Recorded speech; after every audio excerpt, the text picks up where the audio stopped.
I never thought success would taste this bitter. Standing in my penthouse office, watching news of my company's acquisition hit the headlines, all I could think about were my son David's last words to me. "You're dead to me. Lisa was right about you all along." That was 3 years ago, on what should have been his wedding day. Instead, I found myself standing in an empty church, holding a manila envelope that could have saved him from the biggest mistake of his life. But Lisa had gotten to him first. The irony wasn't lost on me. The same day, I signed the papers to sell my cybersecurity company for $89 million. My phone lit up with his first message in 3 years. "Mom, I've been doing a lot of thinking.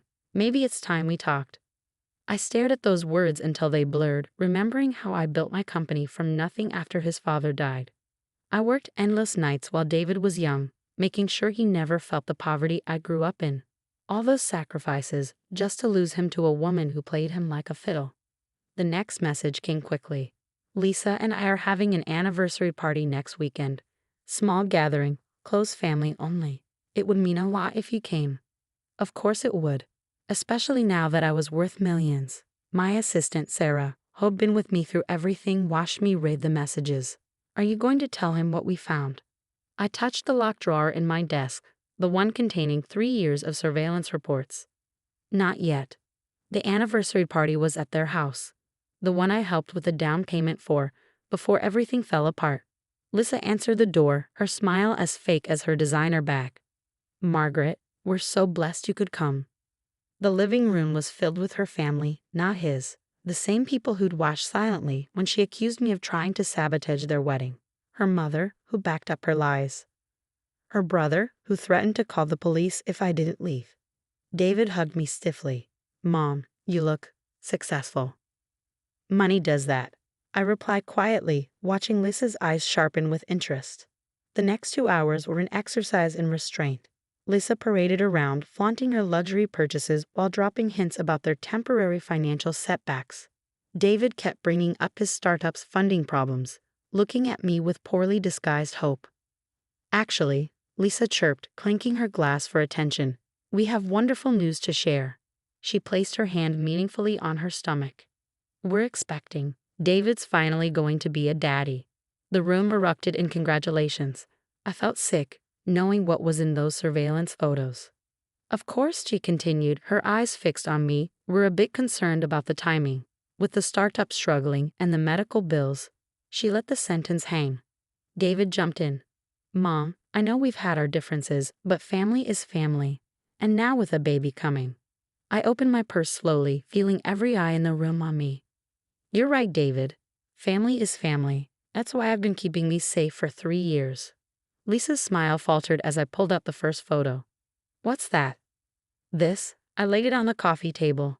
"This is you, last summer, in the Grand Cayman Islands, with Michael Roberts, your husband." The room went dead silent. "Your other husband," I clarified, watching the color drain from Lisa's face. "The one you married 6 years ago and never divorced. The one you've been funneling money to, including the $50,000 I gave you for the wedding." David stared at the photo, at Lisa wrapped around a man who wasn't him. What is this?" "Keep going," Lisa's mother snapped. "Show them all your fake evidence. You're just jealous that David chose us over you." "Jealous?" I pulled out the rest of the file. Here's Lisa emptying David's accounts the day after he cut me off. Here she is meeting with Michael every month. Here's the offshore account they've been filling with your startup's investor money. And here, I paused, watching Lisa's face. Here are her medical records from last week. She's not pregnant, David. She's never been pregnant. Lisa lunged for the papers, but her brother held her back, his face shocked. "Lisa, tell me this isn't true." But Lisa's silence said everything. David picked up the photos with trembling hands. 3 years, he whispered. "You've known for 3 years? Why didn't you tell me?" "I tried. The day of your wedding." That's what was in the envelope Lisa said contained threats against her, the same envelope she burned before you could see it. The room erupted into chaos. Lisa's mother screamed about lies, but her brother was already on his phone, staring at the banking records I just sent him. David just sat there, looking at his life falling apart in glossy 8x10 photos. But this wasn't even the worst of it, because in my purse, there was one more envelope. one that would reveal just how deep Lisa's deception went and who helped her target my son in the first place. As Lisa's carefully constructed world began to crumble, I caught her eye across the room. She thought she'd won 3 years ago. She thought money was my weakness. She never understood that a mother's love isn't about money. It's about patience and timing and knowing exactly when to show your hand. And as I reached for that final envelope, I knew this anniversary party was about to reveal one last, devastating truth. The silence in the room was deafening as I held the final envelope. Lisa's eyes were fixed on it, a flicker of real fear finally breaking through her perfect mask. Before I opened this, I said quietly, I want everyone to understand something. I didn't spend 3 years just collecting evidence of Lisa's fraud. I spent 3 years tracing it back to the source. David looked up from the photos, his face ashen. The source. Your wife didn't choose you randomly, David. You were selected, profiled, targeted. I turned to Lisa's mother, Patricia, who had suddenly gone very still. Weren't you Pat? Or should I use your real name, Patricia Roberts? The room collectively gasped. Lisa's brother dropped his phone. That's right, I continued. She's not just Lisa's mother. She's Michael Roberts' mother too. This wasn't just a con, it was a family business. I opened the envelope, spreading documents across the coffee table. Bank statements, marriage certificates, police reports from 3 different states. 6 young entrepreneurs in the last decade, all targeted the same way. A chance meeting with a beautiful woman, a whirlwind romance, and then I looked at David, my heart breaking for him. A mother-in-law who helps orchestrate the perfect wedding while her son, the other husband, quietly drains every account. Patricia stood up, her designer outfit suddenly looking like a costume.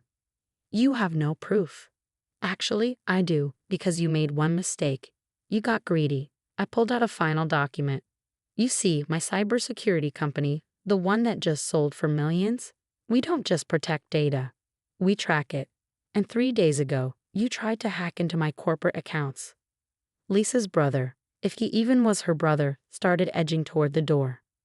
Don't bother Tom, or James, or whatever your real name is. The police are already outside. As if on cue, sirens wailed in the distance. David stood up, his legs shaky. All this time, everything was a lie. Lisa finally spoke, her voice stripped of its usual sugar-sweet tone. Not everything. I did care about you, David. You were different from the others. Different enough to steal his inheritance? I asked sharply. Different enough to mock him to Michael during your monthly meetings. I played a recording from my phone. Lisa's voice, laughing about how easy David was to manipulate, how he actually believed she loved him. The sound of breaking glass made everyone jump. David had thrown his wedding photo against the wall. The business startup, he whispered. The investor's money. Already transferred to accounts in the Caymans, I confirmed. But there's good news. When you're in cybersecurity, you learn how to follow money. And when you're a mother, you learn to prepare for anything. I handed David another document. I've been replacing every dollar they stole from you. It's all in a new account, under your name only. Plus interest. Lisa's face contorted with rage. You think you're so clever. You think this changes anything? We've done this before. We'll do it again. No, I said, as police officers entered the room. You won't, because unlike your other victims, I didn't just get mad. I got evidence, lots of it, and I shared it with every law enforcement agency from here to the Caymans. Patricia was already being handcuffed, her elegant poise shattered. Tom, or James, was being read his rights. But Lisa just stood there, staring at me with a mixture of hatred and something that looked almost like respect. You know what your biggest mistake was? I asked her as an officer approached. You thought cutting me out of David's life would make you safer, but you just gave me nothing left to lose and all the time in the world to take you down. As they led her away, she looked back at David one last time. For what it's worth, you really were my favorite Mark. David waited until they were gone before collapsing onto the couch. Mom, I'm so sorry. All the things I said to you. I sat beside him, taking his hand like I used to when he was small. You were in love. Love makes us blind sometimes. Not love, he corrected bitterly. Manipulation. God, I was so stupid. No, I said, squeezing his hand. You were kind, trusting, and they took advantage of that. But those are still good qualities to have. Just, maybe with better security next time. A weak laugh escaped him. Security. Is that why you really built your company? To protect people like me? I thought about those long nights coding, building firewalls and tracking systems, all while watching Lisa's scheme unfold. Let's just say you gave me extra motivation. The police spent hours taking statements. By the time they were done, the sun was setting, casting long shadows through the house Lisa had once decorated so perfectly. I can't stay here, David said, looking around at the fake life he'd been living. Come home, I offered. Your old room's still there. He nodded, tears finally falling. Mom, how do I start over? I pulled him into a hug, feeling 3 years of distance melt away. The same way I did after your father died. One day at a time, with people who really love you. As we left the house, I looked back one last time. Lisa had thought money was power. She never understood that real power comes from love, the kind that waits, watches, and never gives up. But there was still one more truth to reveal. Because in my final envelope, there was one more document. One that would show David just how deep this conspiracy went, and why his father's death might not have been the accident we thought it was. Some family secrets, I was learning, cast very long shadows. 2 weeks after Lisa's arrest, I sat in my home office, staring at the last piece of evidence I hadn't shown David. The timing had to be right. He was still processing the destruction of his marriage, sleeping in his childhood room, barely eating. My phone buzzed. A message from my private investigator. Michael Roberts started talking. You were right about 2018. The year David's father died in that accidental car crash. A soft knock at my door. David stood there, looking younger in his old Yale sweatshirt. Mom, can we talk? I slipped the file into my drawer. Always.